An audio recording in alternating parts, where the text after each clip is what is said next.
విషయాలు చెప్పుకున్నాం. మరికొన్ని విషయాలు స్టార్ట్ చేస్తా. మరికొన్ని విషయాలు ధ్యానించే ముందు ఒక చిన్న ప్రార్థన చేసుకుని జాగ్రత్తగా వాక్యాన్ని వెళ్దాం. ప్రార్థన చేసేటప్పుడు ప్రభువా చెప్తున్న ప్రతి మాట మాకు అర్థం కావాలి, చెప్తున్న ప్రతి మాట మేము వివరంగా స్పష్టంగా అర్థం చేసుకోవాలి అని ప్రార్థించేయండి.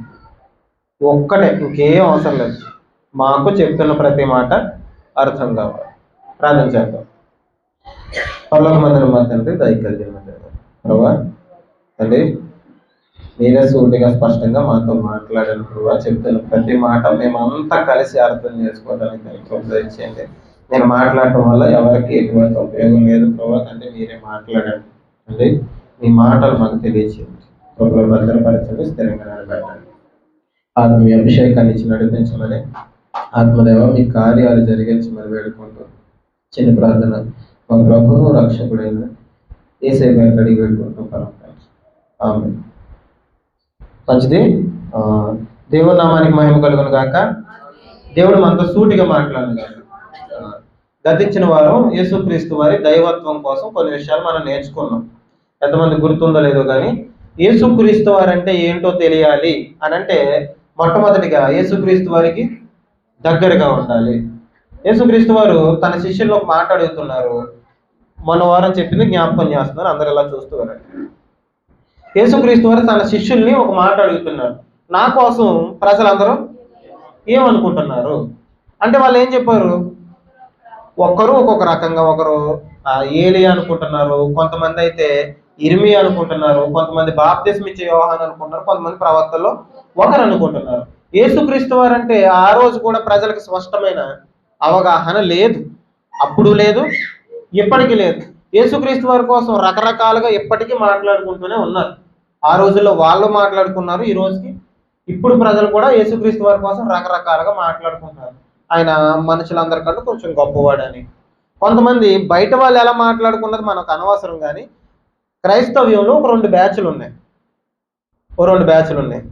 ఆ రెండు బ్యాచ్లు ఏమని మాట్లాడతారంటే, కొంతమంది యేసుక్రీస్తు వారు అసలు దేవుడే కాదు, వాళ్ళు క్రిస్టియన్సే, క్రైస్తవులే, పాస్టర్ గారులే, యేసుక్రీస్తు వారు దేవుడు కాదు, ఎవరు దేవుడు? యెహోవా మాత్రమే దేవుడు, యేసుక్రీస్తు వారు దేవుడు కాదు అని చెప్పే కొంతమంది ఉన్నారు. ఇంకో కొంతమంది యెహోవా దేవుడే, యేసుక్రీస్తు వారు కూడా దేవుడే, పరిశుద్ధాత్ముడు కూడా దేవుడే, యెహోవా పెద్ద దేవుడు, యెహోవాకి యేసుక్రీస్తు వారు పుట్టారు. జాగ్రత్తగా వినండి, యెహోవాకి యేసుక్రీస్తు వారు పుట్టారు. ఆ తర్వాత ఎవరు పుట్టారట? ఈ రెండిట్లో ఏది కరెక్ట్ అంటారు? ఏది కరెక్ట్ కాదు, ఈ రెండు తప్పే. అర్థమవుతుందా? అసలు నిజమేంటి మనం తెలుసుకునే ప్రయత్నం చేద్దాం. అసలు బైబిల్లో ఏముంది? ఇప్పుడు గతించిన వారు యేసుక్రీస్తు వారు తండ్రికి పుట్టారా లేదా అని దానికి ఒక వచనం చూసాం మనం. ఎంతమందికి ఆ వచనం గుర్తుంది? చెప్పండి, ఆ వచనం మీరే చెప్పాలి. వచనం చెప్పాలి. ఆ వచనం గుర్తులేదు ఎవరికని? కీర్తన గ్రంథం 2వ అధ్యాయం, కీర్తన గ్రంథం 2వ అధ్యాయం 7వ వచనం ఒకసారి చదువుతాం, చూడండి, జాగ్రత్తగా వినండి, దయచేసి జాగ్రత్తగా వినండి, చాలా అంటే చాలా జాగ్రత్తగా. మనం నమ్ముకున్న దేవుని కోసం మనకి తెలియకపోతే అంతకు మించిన దౌర్భాగ్యం ఇంకోటి ఉండదు. 2:7 కట్టడలను నేను వివరించదును, యెహోవా నాకు ఇలాగ సెలవిచ్చుచున్నాడు, నీవు నా కుమారుడువు, నేడు నిన్ను కని ఉన్నాను. ఈ మాటను చూసి చాలా మంది ఏమనుకుంటున్నారంటే, జాగ్రత్తగా వినండి, తండ్రి అయిన దేవుడు యేసుక్రీస్తు వారిని నీవు నా కుమారుడువు, జాగ్రత్త వినాలి, నీవు నా కుమారుడువు, నేడు నిన్ను కన్నాను నేను అని తండ్రి అయిన దేవుడు యేసుక్రీస్తు వారితో చెప్తున్నారు. ఎవరట? తండ్రి అయిన దేవుడు యేసుక్రీస్తు వారితో చెప్తున్నారు అని బోధించేవారు ఉన్నారు. ఇది నిజానికి తండ్రి అయిన దేవుడే మాట్లాడుతున్నాడు, యేసుక్రీస్తు వారితోనే మాట్లాడుతున్నాడు. కానీ ఇది ద్విముఖ ప్రవచనం అంటారు. ఏంటి ద్విముఖ ప్రవచనం అంటే? దీంట్లో దావీదు సొలొమోను కనిపిస్తారు. జాగ్రత్త వినండి, దావీదు సొలొమోను వారి మధ్య జరిగిన సంభాషణ కనిపిస్తుంది. అలాగే తండ్రి అయిన దేవుడు యేసుక్రీస్తు వారు కూడా కనిపిస్తారు. అర్థమవుతుందా? ఇది ద్విముఖ ప్రవచనం. ఇది మీకు క్లియర్గా అర్థం కావటానికి ఈ మాటను చాలా మంది ఎలాగ అర్థం చేసుకున్నారంటే, తండ్రి అయిన దేవుడు యేసుక్రీస్తు వారిని ఎక్కడ కన్నాడట? పరలోకంలో కన్నాడని కొంతమంది చెప్తుంటే, లేదు లేదు లేదు లేదు, పరలోకం కంటే ముందు కన్నాడు. ఏంటట? పరలోకం కంటే ముందు కన్నాడు. పరలోకం కంటే ముందు కన్న తర్వాత యేసుక్రీస్తు వారు ఏం చేశారట? పరలోకాన్ని సృష్టించారు. ఈ రెండింటిలో ఏది కరెక్ట్ అంటారు? ఏది కరెక్ట్ కాదు. యేసుక్రీస్తు వారు పుట్టారు అన్న ఏ బోధ తప్పు కాదు, సరైంది కాదు. ఎందుకు సరైంది కాదంటే, యేసుక్రీస్తు వారు నేనే ఆది అంత, నాకు ఆది లేదు అంతం లేదు, అల్ఫై నేనే, ఒమేగా నేను అని అంటే ఆయనకు పుట్టుక ఏం లేదు, ఆయనకు పుట్టుక లేదు. ఆయన పుట్టాడు అని చెప్పే ప్రతి బోధ ఏ బోధ చెప్పండి? తప్పుడు బోధ అది.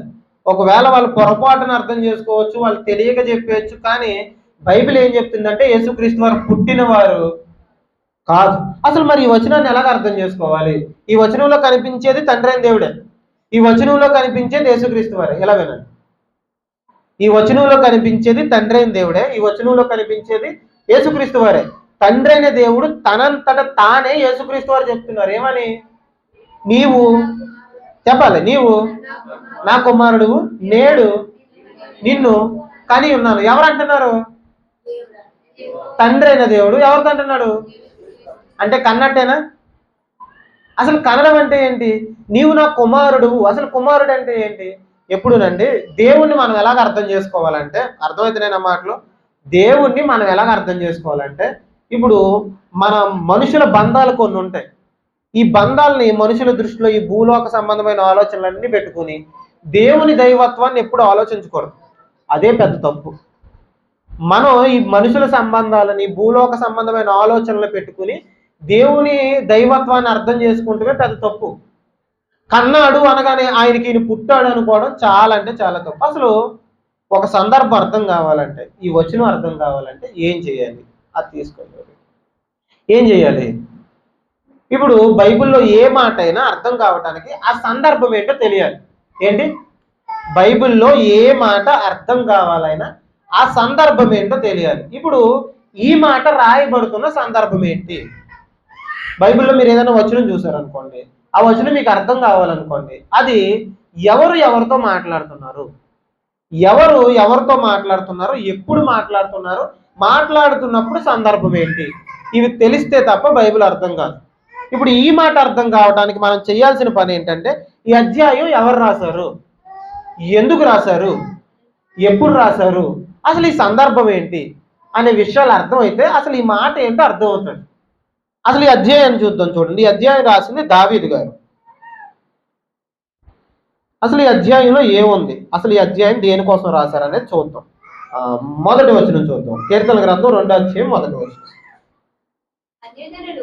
అన్యజనులు ఏల అల్లరి రేపుచున్నారు, జనములు ఏల వ్యర్థమైన దానిని తలంచుచున్నవి. ఇక్కడ జాగ్రత్తగా వినండి, చదివిన వచనంలో అన్యజనులు కనిపిస్తున్నారు. అన్యజనులు ఏం చేస్తున్నారట? చెప్పాలి, గట్టిగా చెప్పాలి, అందరూ చెప్పాలి. అన్యజనులు అల్లరి రేపుచున్నారు. ఇంటి దగ్గర గట్టిగానే మాట్లాడతాం, మనం ఇంతమంది ఉన్నాం, పెద్ద సౌండ్ వస్తుంది మాట్లాడుతాం, అర్థమవుతుందా? మీరు నోట్లో మాట్లాడుకుంటారు.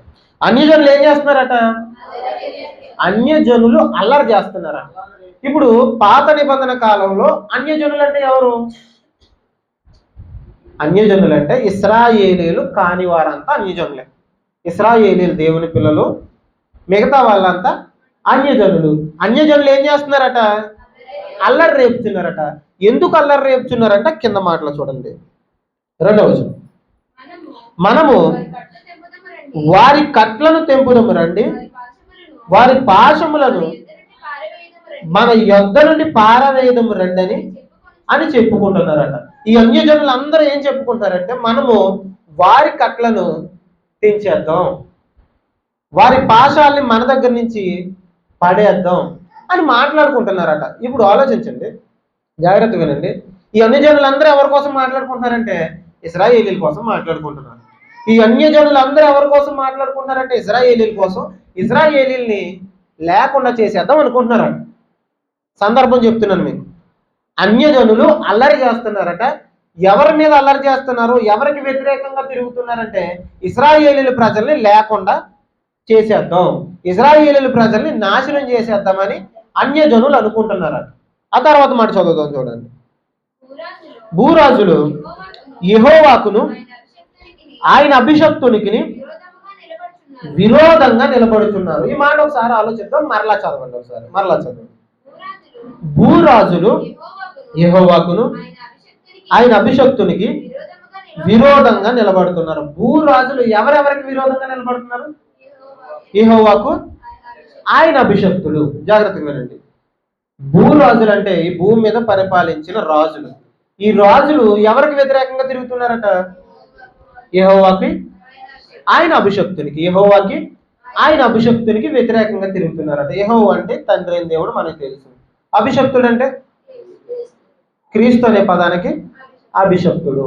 ఇంకా పాత నిబంధన కాలం ప్రకారం చెప్పాలంటే మెస్సయ్య. అభిషక్తుడు అంటే మెస్సయ్య. అంటే యెహోవా దేవునికి, యేసుక్రీస్తు వారికి ఎవరు వ్యతిరేకంగా తిరుగుతున్నారు? భూరాజులు వ్యతిరేకిస్తున్నారట. వాళ్ళు అర్థమవుతుందా? భూరాజులు వ్యతిరేకిస్తున్నారట. ఈ ఇశ్రాయేలు ప్రజల్ని లేకుండా చేసేద్దాం అనుకుంటున్నారట. ఆ తర్వాత మాట చూద్దాం చూడండి. ఏలికలంతా ఏకీవించారట, ఆలోచన చేస్తున్నారు. వీళ్ళంతా కలిసి ఏమనుకుంటున్నారు? నాశనం చేసేద్దాం అనుకుంటున్నారట. వీళ్ళంతా కలిసి ఇశ్రాయేలు ప్రజల్ని నాశనం చేసేద్దాం అనుకుంటున్నారట. ఇది కొంచెం వివరంగా అర్థం కావడానికి 83వ కీర్తన చూద్దాం చూడండి. 83వ కీర్తన 1 నుంచి చదువుదాం. 83వ కీర్తన 1వ వచనం నుంచి. 83వ కీర్తన జాగ్రత్తగా వింటే అర్థమవుతుంది. చదువు. దేవా ఊరకుండకము, దేవా మౌనముగా ఉండకము, ఊరకుండకము, నీ శత్రువులు అల్లరి చేస్తున్నారు. ఎవరట? శత్రువులు ఏం చేస్తున్నారు? ఇది ఆసాపు కీర్తన. ఆసాపు ఇందాక దావీదు కీర్తన, ఇది ఆసాపు కీర్తన. ఈ ఆసాపు గారు రాస్తున్నారు, నీ శత్రువులు ఏం చేస్తున్నారు? ఎవరికి శత్రువులు వీళ్ళు? యెహోవా దేవా నీకు శత్రువులు అని రాయబడిందా? ఎవరికి శత్రువులు వీళ్ళు? దేవునికి శత్రువులు అంట. ఎవరికి? ఇందాక చూసిన కీర్తనలో వీళ్ళు ఇశ్రాయేలీలకి వ్యతిరేకంగా తిరుగుతున్నారు. ఎందుకు వ్యతిరేకంగా తిరుగుతున్నారంటే వీళ్ళకి ఇశ్రాయేలీల మీద కోపం కాదు. ఎవరి మీద కోపం? దేవుని మీద కోపాన్ని ఎవరి మీద చూపిస్తున్నారు? ఇశ్రాయేలీల మీద చూపిస్తున్నారట. అర్థమవుతుందా? అర్థం కానట్టే ఉంటుంది, వింటే పూర్తిగా అర్థమవుతుంది. అన్యజనులకి దేవుని మీద కోపం, దేవుని మీద కోపాన్ని ఎవరి మీద చూపిస్తున్నారు? ఇశ్రాయేలీల మీద చూపిస్తున్నారట. నీ శత్రువులు అల్లరి చేస్తున్నారు. తర్వాత మాట, నిన్ను ద్వేషించి వారు తల ఎత్తి ఉన్నారు. తర్వాత మాట, నీ ప్రజల మీద వారు కపటోపాయములు పనుచున్నారు. నీ మరుగుజొచ్చిన వారి మీద ఆలోచన చేయుచున్నారు. వారు ఇశ్రాయేలీల పేరు ఇకను జ్ఞాపకము రాకపోవునట్లు జనముగా ఉండకుండా వారిని సంహరించుదుము రండి అని చెప్పుకుంటున్నారట. నీ శత్రువులు ప్రభా అంటే భూరాజులు, ఈ భూమి మీద ఉండే ప్రజలు దేవుడు అంటే నచ్చక, యెహోవా అంటే నచ్చక ఇశ్రాయేలీని చంపేద్దాం అనుకుంటున్నారట. ఇశ్రాయేలీలందరికీ వ్యతిరేకంగా తిరిగిపోయారట. ఇశ్రాయేలీలందరికీ వ్యతిరేకంగా తిరిగిపోయి ఇశ్రాయేలు అనే పేరు ఈ భూమి మీద లేకుండా చేసేద్దాము అని అనుకుంటున్నారట. ప్రస్తుతం ఇప్పుడు అదే జరుగుతుంది. అప్పుడు అదే జరిగింది, ఇప్పుడు కూడా అదే జరుగుతుంది. ఇజ్రాయేలు దేశాన్ని లేకుండా చేసేద్దామని ఈ ప్రపంచం అంతా ప్రయత్నాలు చేస్తుంది. ఇజ్రాయేల్ దేశాన్ని అసలు లేకుండా చేసేద్దాం, ఆ పేరే వినిపించకూడదని ప్రయత్నాలు చేస్తున్నారు. ఆ రోజు కూడా అదే ప్రయత్నాలు జరిగాయి. ఇజ్రాయేలు దేశాన్ని లేకుండా చేసేద్దాం, ఇజ్రాయేల్ దేశం అసలు ఉండకూడదు, ఇజ్రాయేల్ అనే పేరు అసలు వినిపించకూడదని భూరాజులందరూ ఏం చేస్తున్నారట? ఆలోచనలు చేస్తున్నారట, ప్లాన్లు వేసుకుంటున్నారట. అందరూ ఏకీవిచ్చేస్తున్నారట, ఒకరికొకరు కలిసిపోతున్నారట. ఈ రాజు ఆ రాజు వీళ్ళందరూ కలిసిపోయి మనమంతా కలిసి ఏం చేద్దాం చెప్పాలి? ఇశ్రాయేలీల్ని సంహరిద్దాం, ఇశ్రాయేలీల్ని లేకుండా చేసేద్దామని బయట ఉన్న రాజులందరూ అనుకుంటున్నారట. అర్థమవుతుందా? అసలు ఎందుకు అనుకుంటున్నారు? వీళ్ళకి దేవుని మీద కోపం ఏంటి? దేవుని మీద వీళ్ళకి ఎందుకు కోపం వచ్చింది? అర్థమవుతుందా? దేవుని మీద వీళ్ళకి ఎందుకు కోపం వచ్చింది? అసలు ఇజ్రాయేలీని ఎందుకు లేకుండా చేసేద్దాం అనుకుంటున్నారు? ఇజ్రాయేల్ ప్రజలు అసలు ఈ భూమి మీద ఉండకూడదు అని ఎందుకు అనుకుంటున్నారు అనే విషయాన్ని ఆలోచిద్దాం. ఇప్పుడు ఈ ఆలోచన భూరాజులది కాదు, ఈ ఆలోచన అన్యులది కూడా కాదు. ఇప్పటి వరకు చెప్పిన మాటలు ఎంతమందికి అర్థమైన ఒకసారి చేస్తారు? అర్థమవుతుందా? మీరు అలా చూస్తున్నారు నా వైపు, అర్థం కావట్లేనట్టు. జాగ్రత్తగా వినండి. అన్యజనులు అల్లరి చేస్తున్నారు, భూరాజులు దేవునికి వ్యతిరేకంగా తిరుగుతున్నారు. అన్యజనులంతా ఇజ్రాయేలీని లేకుండా చేసేద్దాం అనుకుంటున్నారు. ఎందుకు లేకుండా చేసేద్దాం అనుకుంటున్నారు? ఎందుకు వాళ్ళకి అంత కోపం వచ్చేసింది? యెహోవా మీద ఎందుకు వెళ్ళి తిరగబడుతున్నారు? ఇది భూరాజుల తప్పు కాదు. భూరాజులు ఏమి సొంతంగా తిరగబడతలేదు, అంటే రాజులు ఏమి సొంతంగా దేవుని మీద తిరగబడట్లేదు. అన్యజనులు ఎవరు సొంతంగా తిరగబడట్లేదు. వీళ్ళ వెనకుండి ఒకరు నడిపిస్తున్నారు. ఆ నడిపించేది అపవాది, సాతాను. అర్థమవుతుందా? ఈ సాతాను ఈ భూరాజులందరినీ లేపుతుందట, రెచ్చగొడుతుందట. ఏమని? ఇశ్రాయేలీల్ని లేకుండా చేసేయండి, ఇశ్రాయేలీల్ని లేకుండా చేసేయండి అని భూరాజులందరినీ ఏం చేస్తుంది సాతాను? రెచ్చగొడుతుందట. అసలు ఎందుకు రెచ్చగొడుతుంది? ఎందుకు ఇశ్రాయేలీల్ని లేకుండా చేసేద్దాం అనుకుంటుంది? అర్థమవుతుందా? ఇశ్రాయేలీల్ని లేకుండా ఎందుకు సాతాను చెయ్యాలనుకుంటుంది? ఇశ్రాయేలీల ప్రజలు అసలు ఈ భూమి మీద లేకుండా అసలు ఆ పేరే వినబడకూడదని సాతాను భూరాజుల్ని ఎందుకు ప్రేరేపిస్తుంది అని అంటే మనం ఆది కాండానికి వచ్చేద్దాం. చూడండి, ఆది కాండం 3:15. ఆది కాండం 3:15. నేను మొన్నటి వారమే చెప్పాను, కొంచెం బుర్రలకు బాగా పదును పెట్టుకుని రమ్మని. ఎంతమంది పెట్టారా? అంటే ప్రార్థన పూర్వకంగా రమ్మని. చదువుదాం, చూడండి. ఆది కాండం 3:15. మరియు నీకును స్త్రీకిని నీ సంతానమునకు ఆమె సంతానమునకు వైరము కలగజేసేదను, అది నిన్ను తల మీద కొట్టును, నీవు దాన్ని మడిమ మీద కొట్టుదు అని చెప్పాను. ఇది దేవుడు ఎవరికి ఇస్తున్న శాపం? చెప్పాలి. ఎవరికి ఇస్తున్న శాపం? సర్పానికి, సాతానికి ఇస్తున్న శాపం. ఇది సాతానికి దేవుడు ఇస్తున్న శాపం. ఎందుకు శాపం ఇస్తున్నాడంటే అవ్వ చేత ఏం చేయించింది సాతాను? పండు తినిపించేసింది, పాపం చేయించేసింది. ఇప్పుడు ఆ సర్పానికి అంటే సాతానికి దేవుడు, సర్పం అంటే ఈ సర్పం అనుకోకండి, సాతానికి దేవుడు శాపాన్ని ఇస్తున్నాడు. ఏమని? స్త్రీ సంతానం నుంచి ఒకరు వస్తారు. అక్కడ అది అన్న చోట ఒక పదం రాయబడింది చూడండి, ఆయన. రాయబడిందా? స్త్రీ సంతానానికి నీ సంతానానికి వైరం కలుగుతుంది, అది నిన్ను తల మీద కొట్టునంటే స్త్రీ సంతానం, స్త్రీ నుంచి వచ్చిన సంతానం. అప్పుడు ఉన్న స్త్రీ ఎవరు? సాతాను ఎదురుగున్న స్త్రీ ఎవరు? హవ్వ.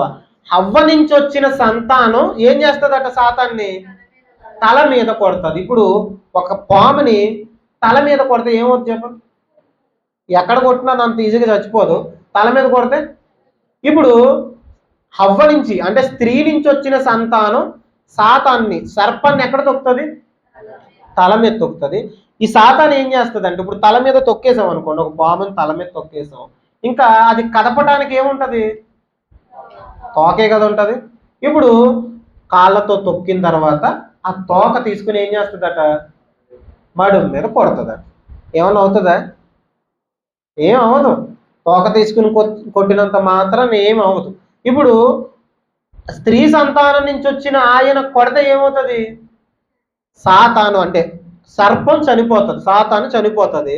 కానీ సాతాను కొట్టిన దెబ్బకాయ ఆయన ఏమి కాదు, దెబ్బ అయితే కొడుతుంది కానీ ఏమి కాదు అని చెప్తున్నాను. ఇప్పుడు సాతానికి ఈ మాట అర్థమైంది. సాతానికి ఇచ్చిన శాపం కదా ఇది. స్త్రీ సంతానం నుంచి ఒక ఆయన రాబోతున్నాడు, ఈ స్త్రీ సంతానం నుంచి నాకు చావు ఉంది. ఏంటి? స్త్రీ సంతానం నుంచి వచ్చిన ఆయన నన్ను ఏం చేయబోతున్నాడు? చంపబోతున్నాడు. స్త్రీ సంతానం నుంచి వచ్చిన ఆయన వల్ల నాకు భవిష్యత్తే లేకుండా పోతుంది అని ఈ సాతాను చేసిన పని ఏంటంటే స్త్రీ సంతానాన్ని పాడు చేద్దాం అనుకుంది. ఏంటి? స్త్రీ సంతానమే కదా వచ్చి పాడు, ఎవరిని సాతాను చంపేది? స్త్రీ సంతానాన్ని లేకుండా చేసేద్దాము అని అనుకుంది. ఇప్పుడు స్త్రీ సంతానం అనగానే హవ్వకు పుట్టిన మొట్టమొదటి కొడుకు ఎవరు? కయీను. సండే స్కూల్ కోసం ఇది. కయీను. హవ్వకు పుట్టిన మొట్టమొదటి కొడుకు కయీను. ఆ కయీను ఏం చేసింది? తన తమ్ముడికి వ్యతిరేకంగా తిప్పేసింది. తన తమ్ముడిని ఏం చేశాడు? చంపేశాడు. ఎక్కడి నుంచి స్టార్ట్ చేసిందండి? స్త్రీ సంతానాన్ని పాడు చేయటం, అంటే స్త్రీలకు పుట్టిన పిల్లల్ని పాడు చేయటం. ఎందుకు చెప్పండి? స్త్రీ సంతానం నుంచి ఒకరు వస్తారు, వాళ్ళు నన్ను చంపుతారు, నా అధికారం లేకుండా చేస్తారు, నన్ను చంపేస్తారు అని స్త్రీ సంతానాన్ని పాడు చేయటం మొదలుపెట్టింది. కయ్యన్ని పాడు చేసేసింది. ఆ తర్వాత కాలంలో మెల్లమెల్లగా ప్రజలు పెరుక్కుంటూ వచ్చి నోవాహు కాలం వచ్చింది. నోవాహు కాలం వచ్చిన తర్వాత ప్రజలందరూ పాపం చేయటం వల్ల ప్రజల్ని దేవుడు జలప్రళయంలో చంపేశాడు. నోవాహు ఫ్యామిలీ మాత్రం మిగిలింది. 3 కొడుకులు, షేము, హాము, యాపేతు. ఈ షేము ఉన్నాడు కదా, షేము, హాము, యాపేతు. ఈ షేము సంతానం నుంచి అబ్రహాము గారు వచ్చారు. అబ్రహాము అనే ఒక వ్యక్తి వచ్చాడు. అర్థమవుతుందయ్యా? నోవాహుకి 3 కొడుకులు. ఈ 3 కొడుకుల్లో షేము, హాము, యాపేతు. ఈ షేము సంతానం నుంచి, షేము తర్వాత కాలాల్లో షేము సంతానం నుంచి వచ్చిన ఆయన అబ్రహాము గారు. ఈ అబ్రహాము గారితో దేవుడు ఒక మాట చెప్తున్నాడు. ఆ మాట ఏంటో చూద్దాం, చూడండి. ఆదికాండం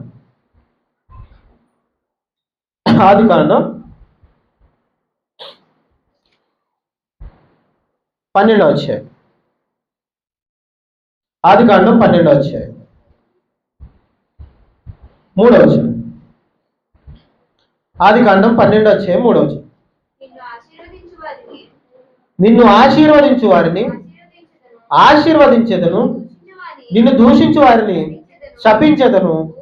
భూమి యొక్క సమస్త వంశములు నీయందు ఆశీర్వదింపబడునని అబ్రహాముతో అనగా, జాగ్రత్త వినండి, మాట అర్థమైందో లేదో కానీ మీకు.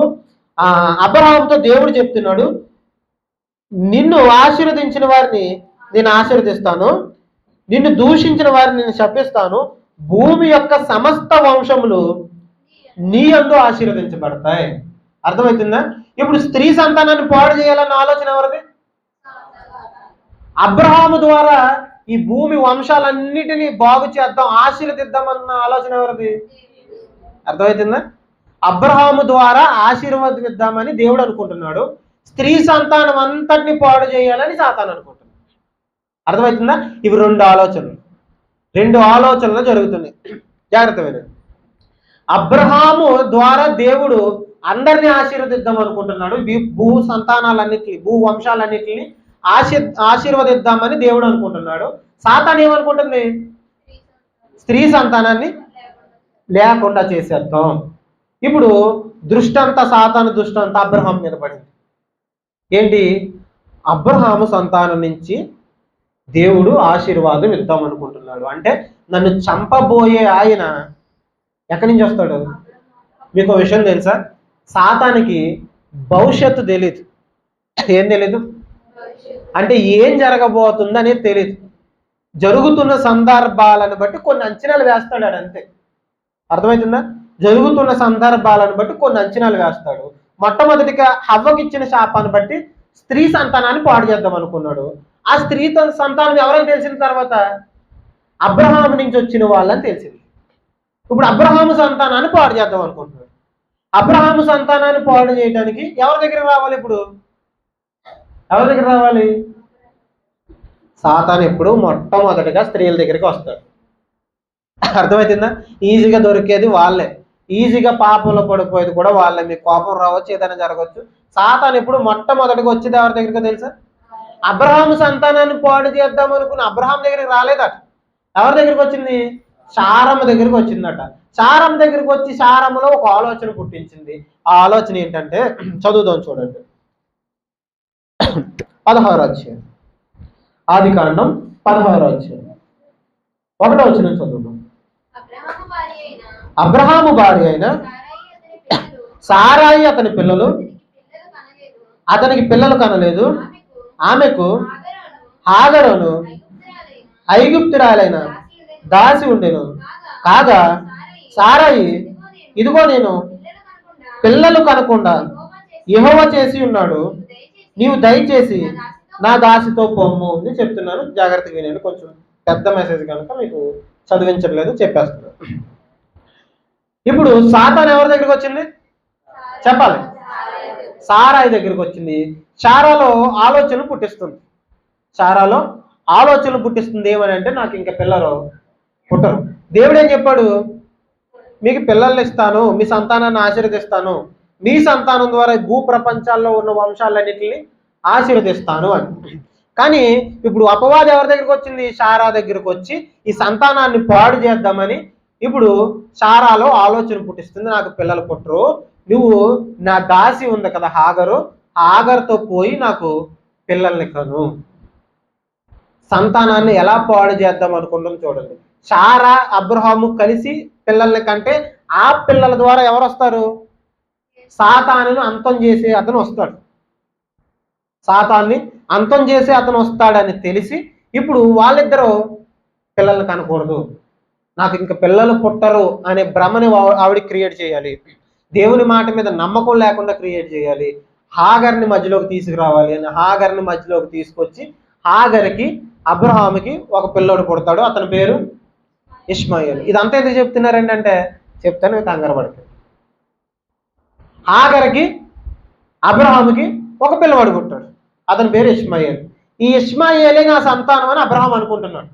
ఈ ఇష్మాయేలే నా సంతానం, ఈయనే ద్వారానే నేను ఆశీర్వదించబడతానని అనుకుంటున్నాడు. కానీ దేవుడు లేదు లేదు లేదు లేదు, నీకు అలాగే నీ భార్య అయిన సారాకి పిల్లలు పుడతారు, వాళ్ళ ద్వారానే నేను నిన్ను ఆశీర్వదిస్తాను అని దేవుడు ఒక మాట చెప్తున్నాడు. ఆ మాట చదువుకుందాం చూడండి.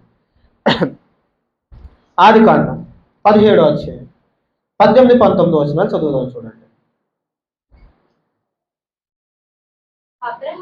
అబ్రహాము ఇష్మాయేలు నీ సన్నిధిని బ్రతుకును అనుగ్రహించుము అని దేవునితో చెప్పగా, దేవుడు నీ భార్య అయిన సారా నిత్యముగా నీకు కుమారుని కనును, నీవతనికి ఇస్సాకు అని పేరు పెట్టుదు, అతని తరువాత అతని సంతానము కొరకు, ఈ మాట జ్ఞాపకం ఉంచుకోండి, అతని సంతానము కొరకు నిత్య నిబంధనగా నా నిబంధనను అతనితో స్థిరపరుస్తాను.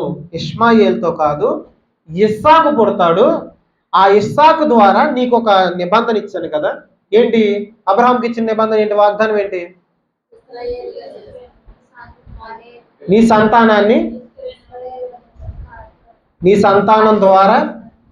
సంతానం ద్వారా భూ ప్రపంచాలని, అంటే ఈ భూమి మీద ఉన్న వంశాలన్నిటిని ఆశీర్వదిస్తాను. ఏంటి?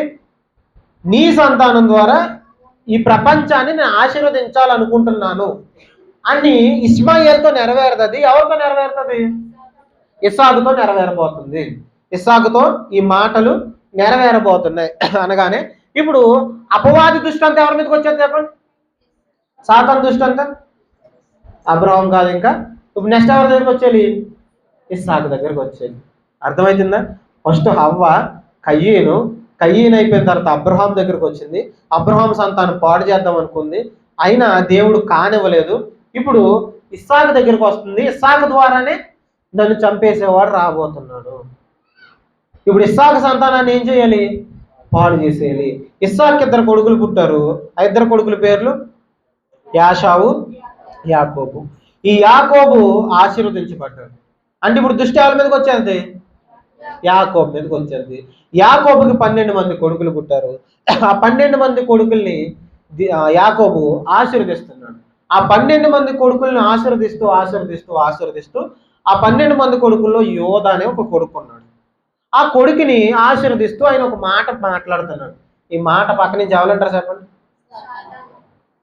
ఏం వినపడుతుందో, ఏం జరుగుతుందో దాన్ని బట్టి ఒక అంచనా వేస్తారు. ఎవరు?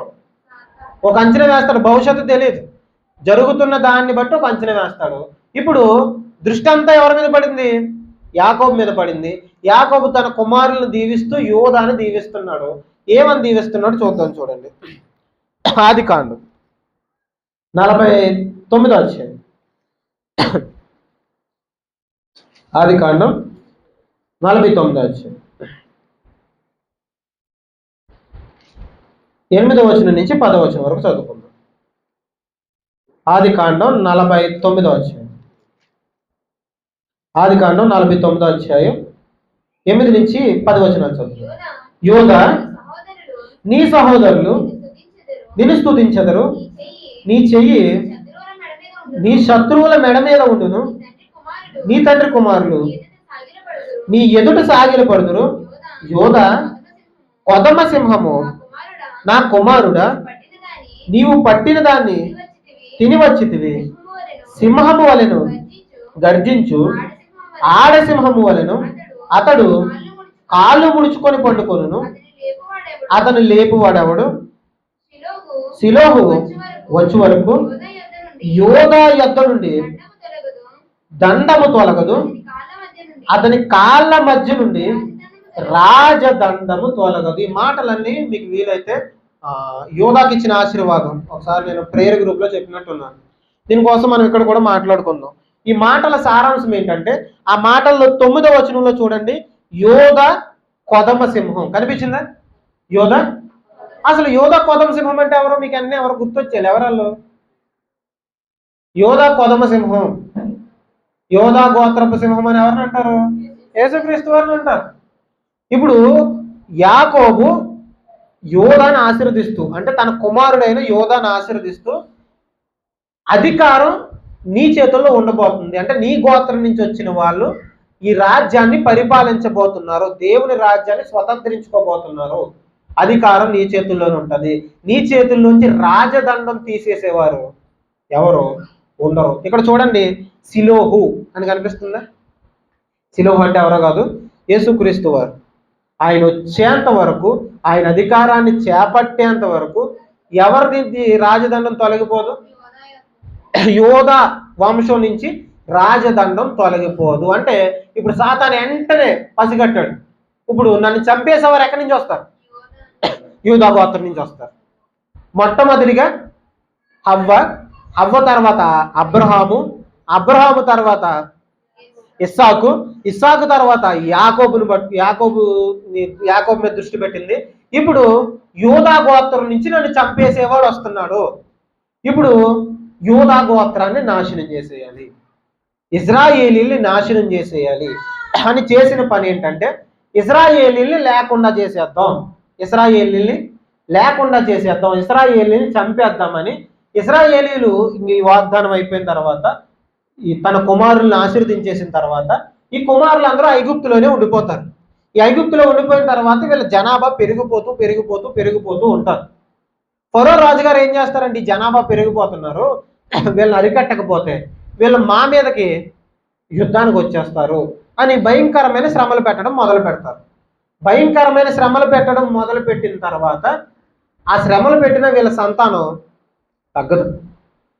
శ్రమలు పెట్టిన సంతానం తగ్గకపోతే ఇప్పుడు ఆయన చేసిన పని ఏంటంటే, ఫరో రాజు గారు వాళ్ళని చంపేద్దాం అనుకుంటారట. మగ పిల్లలందరినీ చంపేద్దాం. మోషే కాలంలో జరిగింది, అర్థమవుతుందా? మోషే కాలంలో జరిగిన విషయం ఏంటంటే, మగ బిడ్డలందరినీ చంపేద్దాం. ఎందుకు చంపేద్దాం? ఇది ఫరో రాజు గారికి వచ్చిన ఆలోచన కాదు. ఎవరు ఆలోచన చెప్పండి? సాతాను ఆలోచన. ఎందుకు సాతానుకు ఆలోచన వచ్చింది? ఎవరి ద్వారా రాబోతున్నారు? ఇజ్రాయేలు యూదా గోత్రం ద్వారా రాబోతున్నారు కనుక వీళ్ళుంటే నా ఉనికికి ప్రమాదం, నేను చచ్చిపోబోతాను, నన్ను చంపేస్తారు వీళ్ళు, కాబట్టి వీళ్ళని లేకుండా చేసేయాలని ఫరో రాజు గారిని ప్రేరేపించి మన కీర్తన గ్రంథంలో చదువుకున్నాం. భూరాజులు యెహోవాకు, ఆయన అభిషక్తునికి వ్యతిరేకంగా తిరుగుతున్నారు, గుర్తుందా? భూరాజులు ఇజ్రాయేలీలకు వ్యతిరేకంగా, యెహోవాకు వ్యతిరేకంగా, అభిషక్తునికి వ్యతిరేకంగా తిరుగుతున్నారు. ఆ భూరాజుల్లో ఒకరే పోయిన ఎవరు? ఫరో రాజు గారు. ఇజ్రాయేలీల ప్రజలను చంపేద్దాం అనుకుంటున్నారట. ఇది ఫరో రాజు గారు ఆలోచన కాదు. ఎవరు ఆలోచన? సాతాను ఆలోచన. జాగ్రత్తగా వినండి, ఇది సాతాను ఆలోచన. చంపేద్దాం అనుకుని ప్లాన్ వేసి చంపేద్దాం అనుకున్నాడు. అయ్యిందా? దేవుడు అవనివ్వలేదు. ఎవరినైతే చంపేద్దామని అనుకున్నాడో వాళ్ళనే ఎక్కడ పెట్టేశాడు? రాజుగారి కోటలో పెట్టాడు, మోషేని. అర్థమవుతుందా? సాతాను వ్యతిరేకంగా తిరుగుతుంది. వ్యతిరేకంగా తిరుగుతున్నప్పటికీ దేవుడు ఇజ్రాయేలీల ప్రజల్ని కాపాడుకుంటూ వస్తున్నాడు. అర్థమవుతుందా? తర్వాత కాలంలో ఎస్తేరు గ్రంథంలో మనం చూసినట్లయితే యూదులందరినీ చంపేద్దామని ప్లాన్ వేసి, అర్థమవుతుందా? యూదులందరినీ చంపేద్దామని ప్లాన్ వేసింది. ఎందుకు? యోధా గోత్రం నుంచి ఎవరు వస్తారు? ఎస్తేరు గ్రంథంలో హామాను అని ఒక మంత్రి గారు ఉంటారు.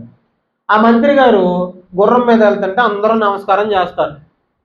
మొర్దికే అన్న ఆయన మాత్రం నమస్కారం చేయడు. ఏంటి? మొర్దికే అన్న అతను మాత్రం నమస్కారం చేయడు. నమస్కారం చేయకపోతే ఇప్పుడు మొర్దికే యూదుడు, మొర్దికే యోధ జాతికి చెందినవాడు. ఇప్పుడు నమస్కారం చేయకపోతే ఈయన కోపం వచ్చింది. కోపం వచ్చి చంపేద్దాం అనుకున్నాడు.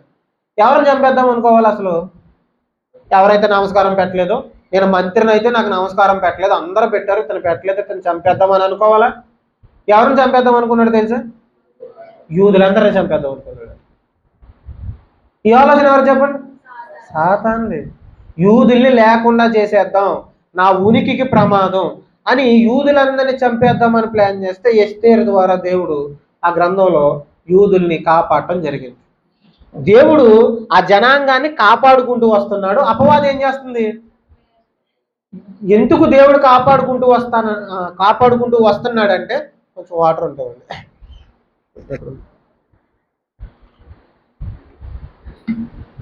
ఉన్నాయా?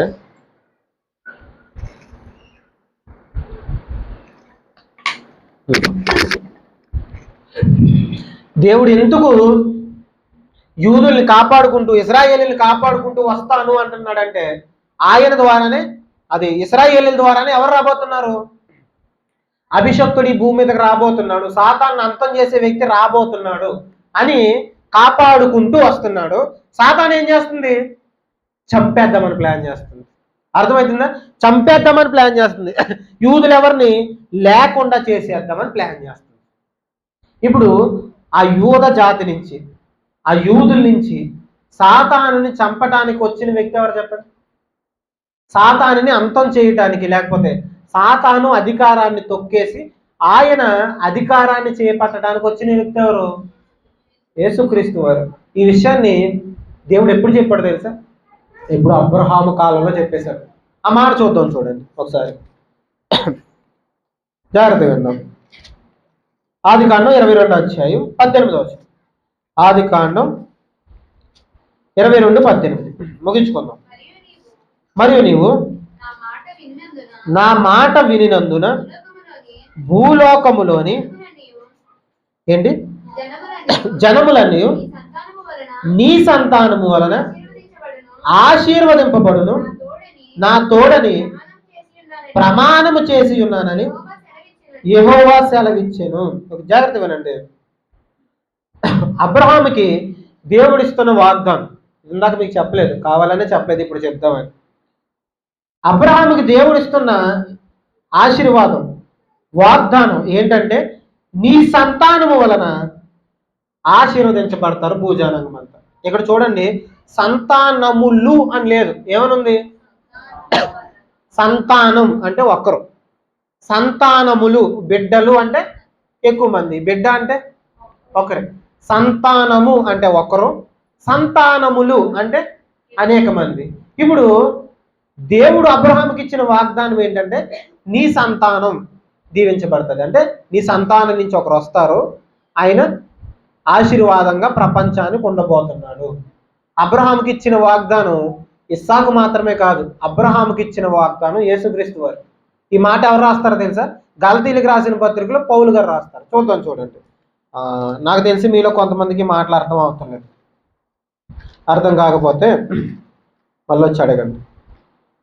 గలతీయులకు రాసిన పత్రిక, గలతీయులకు రాసిన పత్రిక 3వ అధ్యాయం 16వ వచనం. గలతీయులకు రాసిన పత్రిక 3వ అధ్యాయం 16వ వచనం. త్వరగా తెద్దాం, ముగించుకుందాం. అబ్రహామునకును అతని సంతానమునకు వాగ్దానములు చేయబడెను, ఆయన అనేకులను గురించి. జాగ్రత్తగా వినండి, మాట జాగ్రత్తగా చూడండి, ముగించేసుకుందాం. జాగ్రత్తగా వినండి, ఒకసారి మరలా చదవండి. అబ్రహామునకును అతని సంతానమునకును వాగ్దానములు చేయబడెను, ఆయన అనేకులను గూర్చి అన్నట్టు నీ సంతానములకును అని చెప్పక ఒకని గూర్చి అన్నట్టే నీ సంతానమునకు అనెను. ఆ తర్వాత మాట, ఆ సంతానం క్రీస్తే. అర్థమైందా?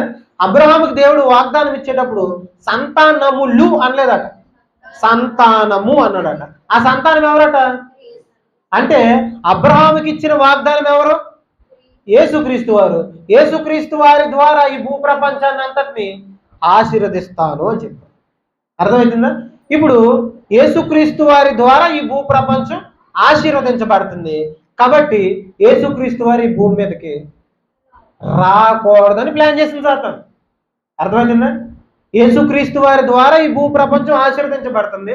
కాబట్టి యేసుక్రీస్తు వారి భూమి మీదకి రాకూడదు అని హేరోదు రాజు గారి దగ్గరికి వెళ్ళి 2 సంవత్సరాల పిల్లలందరినీ చంపేయండి. యేసుక్రీస్తు వారు పుట్టినప్పుడు జరిగింది. 2 సంవత్సరాల పిల్లలందరినీ చంపేయండి. ఆ 2 సంవత్సరాల పిల్లల్లో ఎవరు ఉంటారని అని సాతాను అంచనా? యేసుక్రీస్తు వారు ఉంటారు. ఈ 2 సంవత్సరాల పిల్లల్లో యేసుక్రీస్తు వారిని కూడా చంపేద్దాము అని అనుకుంది. కానీ దేవుడు ఏం చేశాడు? మరియ గారిని, యోసేపు గారిని ఐగుప్తుకి వెళ్ళమన్నాడు. అక్కడ కొన్ని రోజులు ఉంది. ఆ కొన్ని రోజులు అయిపోయిన తర్వాత, హేరోదు చనిపోయిన తర్వాత మరలా ఇక్కడికి రావటం జరిగింది. సాతాను చూడండి ఎన్ని ప్లాన్లు చేస్తున్నాడో. ఈ ప్లాన్లన్నీ ఏమయ్యాయి చెప్పండి? రివర్స్ అయిపోయినాయా? ఈ ప్లాన్లన్నీ సక్సెస్ అయ్యాయా? అన్నీ ఫెయిల్ అయిపోయాయి. అన్నీ ఫెయిల్ అయిపోయాయి. ఎన్నో ప్లాన్లు వేస్తుంది. భూరాజులు లేపుతుంది, అన్యజనులందరినీ వ్యతిరేకంగా లేపుతుంది. ఫరోన్ లేపింది, హామాను లేపింది. ఈ మనుషులందరినీ యేసుక్రీస్తు వారు ఈ భూమి మీదకి రాకూడదు, యేసుక్రీస్తు వారు ఈ భూమి మీదకి రాకూడదని ఎన్నో ప్లాన్లు చేసి ఏదైనా వర్కౌట్ అయిందా? ఇప్పుడు మనం కీర్తన గ్రంథంలోనికి మనం వచ్చేద్దాం. చూడండి కీర్తన గ్రంథం ఈ మాటలన్నీ మనసును పెట్టుకుని ఒక్కసారి చదివితే మీకు అంత అర్థమైపోతుంది. కీర్తన గ్రంథం 2వ అధ్యాయం, కీర్తన గ్రంథం 2వ అధ్యాయం 1వ వచనం నుంచి ఒకసారి చదువుతాం. చూడండి. అన్ని జనులు ఏల అలరి రేపుచున్నారు, జనములు ఏల వ్యర్థమైన దాన్ని తలంచుచున్నారు. మనము వారి కట్లను తెంపుదము రండి, వారి పాశములను మన యొద్ద నుండి పారవేయదము రండి అని చెప్పుకొనుచు భూరాజులు యెహోవాకును ఆయన అభిషక్తునికి విరోధముగా నిలవబడుచున్నారు. భూరాజులు ఎందుకు నిలబడుతున్నారు? వాళ్ళు నిలబెట్టినారు. భూరాజుల్ని రెచ్చగొడుతుంది ఎవరు? అన్యజనుల్ని రెచ్చగొడుతుంది ఎవరు? ఎందుకు రెచ్చగొడుతుంది? యేసుక్రీస్తు వారు ఈ భూమి మీదకి రాకుండా. తర్వాత మాట చదువుతాం. ఏలికలు ఏకీవించి, ఏలికలందరూ ఏకీవించి ఆలోచనలు ఎందుకు చేస్తున్నారు చెప్పండి? వాళ్ళ వెనకాల ఉన్నది ఎవరు? ఎందుకు చేస్తుంది ఈ ఆలోచన అంతా? ఈసారి జాగ్రత్తగా మీకు అర్థమైంది. ఈసారి చదవండి. 6వ వచనం చదవండి, జాగ్రత్తగా చూడండి. 5వ వచనం, 4వ వచనం చదువు. 4వ వచనం, ఆకాశమందు ఆసీనుడగు వాడు నవ్వుచున్నాడు, ప్రభు వారిని చూచి అపహసించుచున్నాడు. వీళ్ళ ప్లానింగ్లన్నీ వేస్తున్నారట. ఈ యోధా గోత్రాన్ని ఏదో చేసేద్దామని ప్లాన్లు వేస్తున్నారట. ఆకాశమందు ఆసీనుడైన దేవుడు చూసి ఏం చేస్తున్నాడట? నవ్వుతున్నాడట. వీళ్ళ ప్లాన్లన్నీ చూసుకుని నవ్వు వస్తుందట. నా ప్రజల్ని మీరు ఏం చేద్దాం అనుకుంటున్నారు? లేకుండా చేసేద్దాం అనుకుంటున్నారా? నా ప్రజల్ని మీరు ఇబ్బంది పెట్టాలనుకుంటున్నారా? నా ప్రజల్ని లేకుండా చేసేద్దాం అనుకుంటున్నారా? నా ప్రజల వెనకాల ఉన్నది ఎవరు? నేను అని ఆయన నవ్వుతున్నాడట. ఇలా ప్రయాసన అంతటిని చూసి నవ్వుతున్నాడట. ఇప్పుడు ఆయన నవ్వుతున్నాడు. 4వ వచనంలో, 5వ వచనంలో చూడండి, ఆయన ఉగ్రుడైపోయాడు. కోపం వస్తుందట వాళ్ళ మీద కోపం వస్తుందట. 4వ వచనంలో ఏం చేస్తున్నాడు? నవ్వుతున్నాడు. 5వ వచనంలో కోపపడుతున్నాడట. కోపపడుతూ వాళ్ళతో చెప్తున్న మాట, మీరు ఇన్ని ప్రయత్నాలు చేస్తున్నారు కదా, ఈసారి జాగ్రత్తగా వినండి. అయిపోయింది, జాగ్రత్తగా వినండి.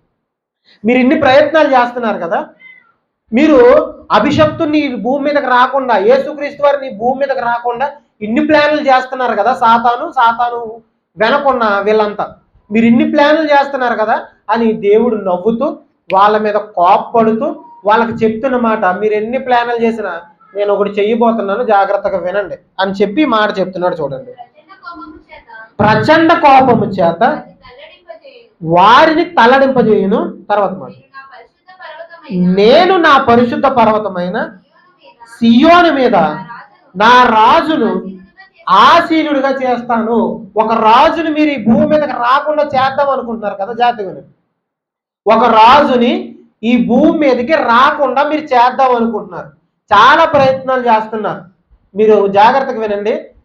ఆ రాజుని నేను సియోనులో సింహాసనం మీద ఆసీనుడి కింద నిలబెట్టబోతున్నాను. జాగ్రత్తగా వినండి. వాళ్ళకి చెప్తున్నాడు దేవుడు. ఆ రాజుని నేను సియోనులో ఆ సింహాసనం మీద కూర్చోబెడతాను.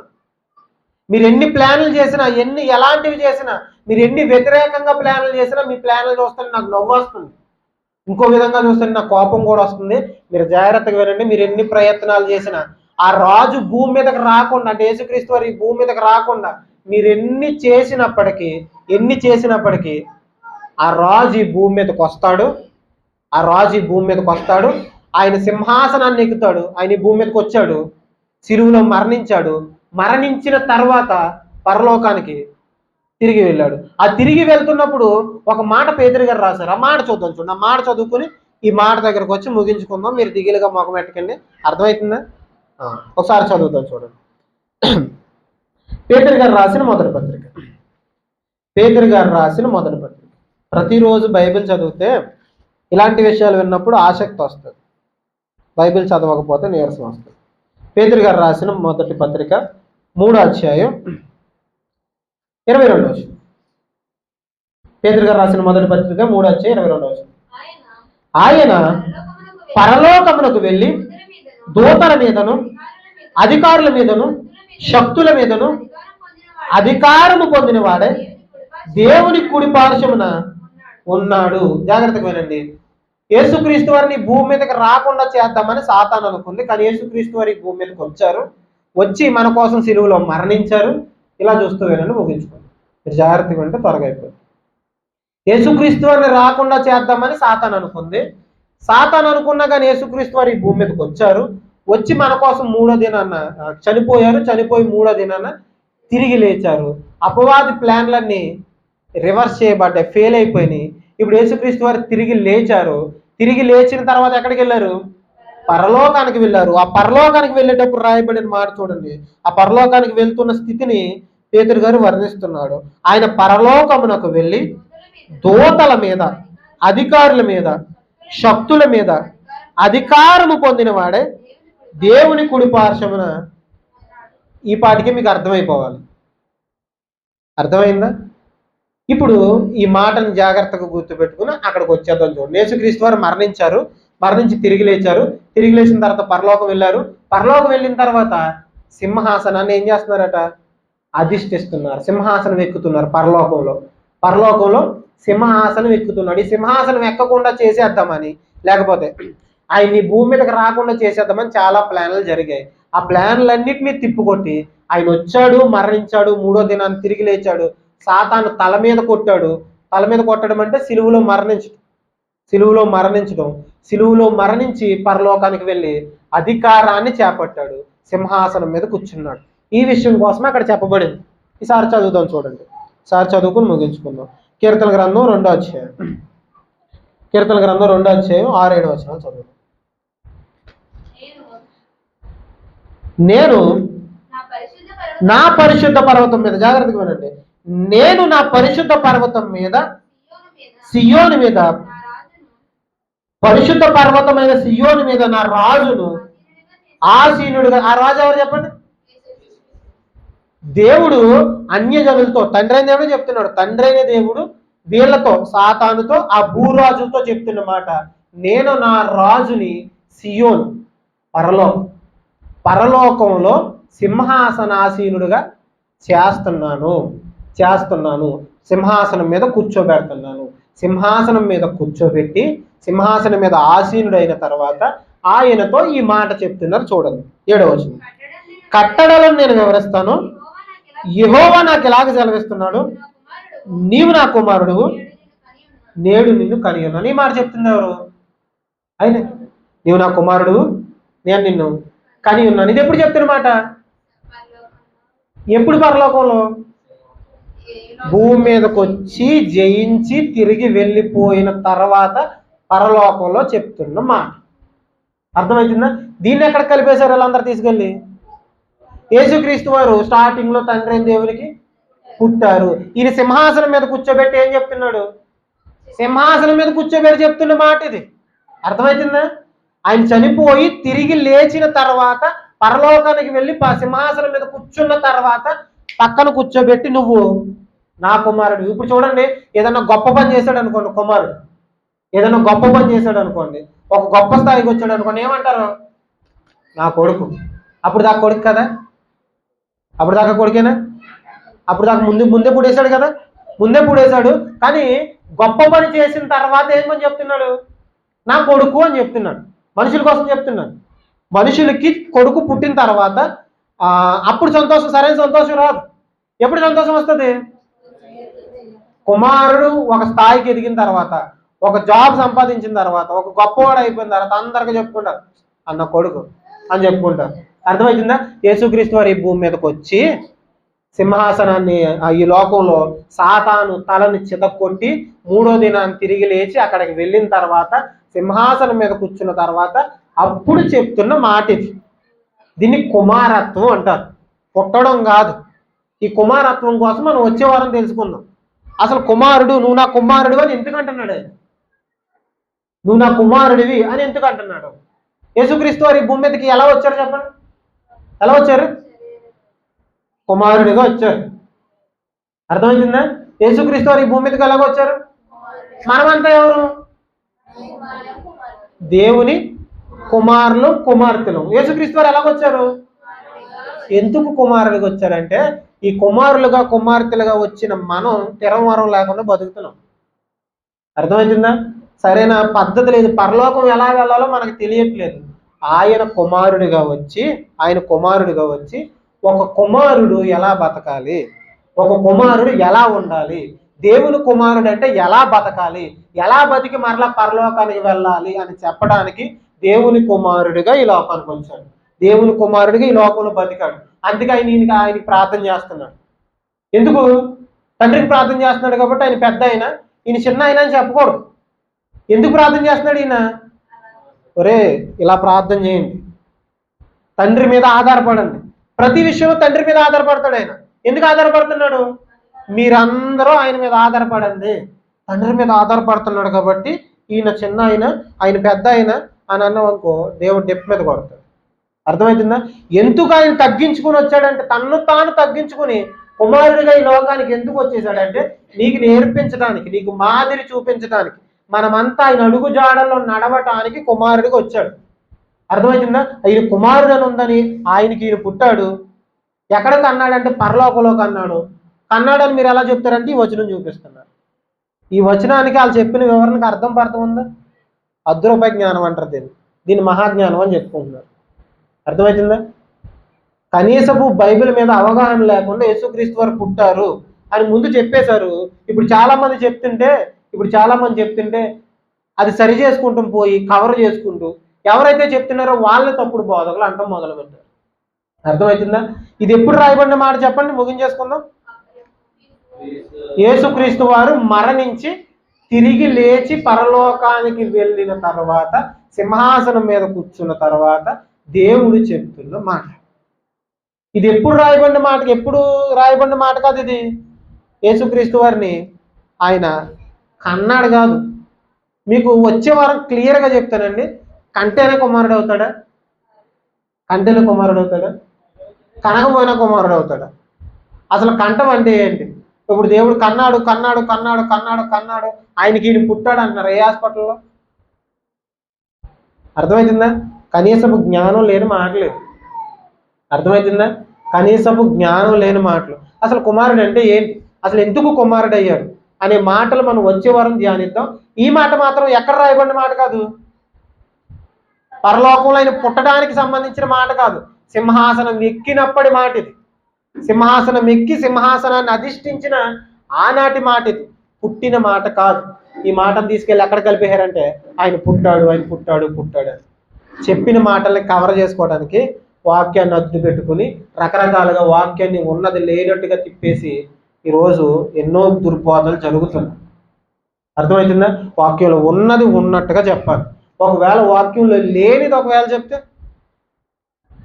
పరలోకానికి వెళ్ళరు, పరిశుద్ధ పట్టణంలో వారికి పాలు ఉండదు అని దేవుడు ప్రకటన గ్రంథంలో రాయించాడు. ఒకటి తీయకూడదట, ఒకటి వేయకూడదట.